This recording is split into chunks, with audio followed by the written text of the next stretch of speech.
Hello everyone, আসসালামু আলাইকুম। আমরা যারা ইমো ব্যবহার করি, আমাদের ইমো কিন্তু অনেকে কিন্তু হ্যাক করে ফেলে। আমরা কিন্তু বুঝতে পারি না, বা আমাদের ইমো কিন্তু চুপি চুপি চালায়, বা আমাদের সবকিছু দেখে ফেলে। আমরা কোনো কিছু বুঝতে পারি না, তার ফোন থেকে কিন্তু আমাদের ইমোটা কাটতে পারি না বা ডিলিট করতে পারি না। তো এই সমস্যাটা কিভাবে সমাধান করবেন? এখন মনে করেন যে আপনার ইমোটা কেউ হ্যাক করে ফেলেছে, আপনি ওই ইমো থেকে আপনার ইমোটা ডিলিট করতে পারতেছেন না। তো কিভাবে ডিলিট করবেন, এই জন্য আজকের এই ভিডিওটা।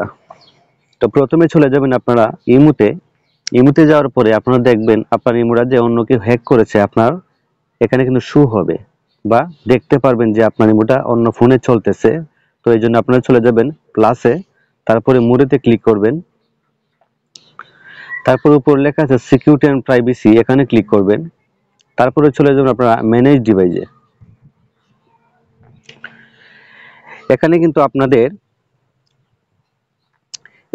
আপনাদের দুইটা অপশন শো করতেছে।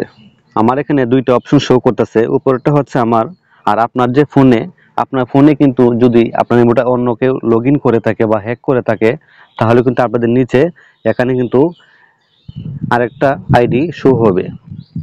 তখন মনে করবেন যে আপনার ইমোটা অন্য কেউ চালাচ্ছে বা আপনার ইমোটা অন্য ফোনে লগ ইন আছে। তো আপনারা এখান থেকে নিচের আইডিটা ডিলিট করে দিবেন।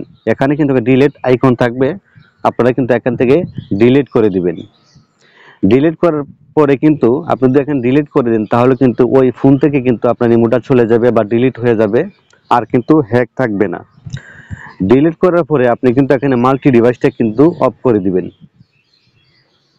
মাল্টি ডিভাইসটা অফ করে দিবেন। অফ করলে কিন্তু আর ওই লোক আর দ্বিতীয়বার আপনার ইমো আর লগ ইন করতে পারবে না। আপনার ইমোটা খুব সিকিউরিটি থাকবে এবং কেউ আর হ্যাক করতে পারবে না। তো এই ছিল আজকের ভিডিও। তো ভিডিওটা যদি ভালো লাগে চ্যানেলটি সাবস্ক্রাইব করে দিবেন, ভিডিওটাকে লাইক দিবেন, আর সবাই ভালো থাকবেন। আল্লাহ হাফেজ।